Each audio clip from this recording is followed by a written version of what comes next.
আজকে সন্ধেবেলা ইডলি বানাচ্ছি। সন্ধেবেলা কেন ইডলি বানাচ্ছি সেটা আমি একটু পরে বলছি। তবে যেই দিন এই ভিডিওটা করছি সেই দিন রবিবার সন্ধেবেলা। ডোডোর বাবা বলল যে আজকে একটু ইডলি আর ধোসা করো। আজকে আমরা রাত্রেবেলা পুরো সাউথ ইন্ডিয়ান হয়ে যাব। আমি বললাম ঠিক আছে, খুব ভালো কথা।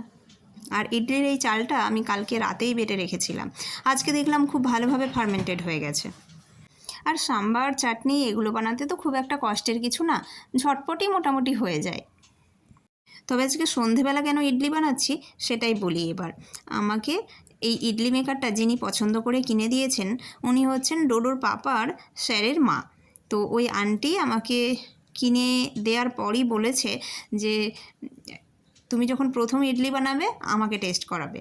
আমি বললাম ঠিক আছে। তো আমি তো ওই আন্টির থেকে ইডলি ধোসা বা সাউথ ইন্ডিয়ান যা কিছু রান্না ওই আন্টির থেকেই শিখি, কেন কি ওনারা যেহেতু সাউথ ইন্ডিয়ান আর ওনারা এই রান্নাগুলো খুব ভালো পারেন, অনেক পারফেক্ট হয়।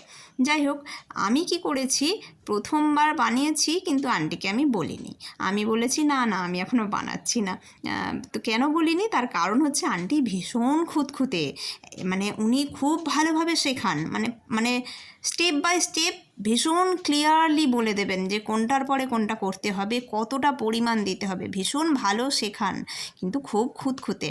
তো সেই ভয়ে প্রথমবার বানিয়ে আগে আমি টেস্ট করেছি যে আমি ঠিকঠাক পারলাম কি না। দেখলাম না, ঠিক নিজেকে একটা মার্কস দিয়েছি যে কতটা ভালো হয়েছে, একটা আইডিয়া তৈরি হয়েছে যে আর কী কী ইমপ্রুভ করতে হবে। তো সেই হিসেবে প্রথমবার বানিয়ে আমি আগে ডোডোর পাপাকে খাইয়েছি, আমি আগে নিজে টেস্ট করেছি। এটা বানাচ্ছি সেকেন্ড টাইম। আর আন্টি যেহেতু রাতের খাবার খুব তাড়াতাড়ি খেয়ে শুয়ে পড়েন, সেই জন্য উনি বলেছেন ওনাকে তাড়াতাড়ি দিতে হবে। তবে উনি বলেছেন আমাকে 3টের বেশি দেবে না, আমি 3টেই খাই। তার জন্য আমি আজকে 8টার মধ্যে বানিয়ে নিচ্ছি। আমরা রাতের খাবার খুব একটা দেরি করি না, আমরাও 9টার মধ্যে খেয়ে নিই। কিন্তু আমরা বানালে হয়তো আমি ওই 8:30টার দিকে উঠে বানাতাম, কেন কি এগুলো তো সব রেডি করা থাকে, শুধু খাওয়ার আগে বানিয়ে নেওয়া। কিন্তু আন্টিকে যেহেতু দেবো 8টার আগে বানিয়ে নিচ্ছি, ওনাকে আবার দিতে যেতে হবে। উনি যদিও আমাদের পাশের বিল্ডিংয়েই থাকেন, তাও বৃষ্টির দিনে তো তাড়াতাড়ি দিয়ে চলে আসাই ভালো।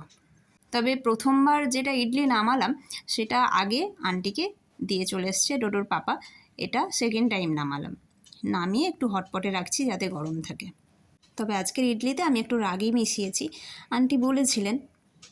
তবে সবথেকে ভালো কথা হচ্ছে ডোডোর পাপা যখন আন্টিকে দিতে গেছেন, আন্টি টিফিন বক্স থেকে যখন বের করেই বলছে দারুণ সুন্দর হয়েছে, হাতে নিয়েই আমি বুঝতে পেরেছি যে কতটা নরম হয়েছে, একদম পারফেক্ট হয়েছে।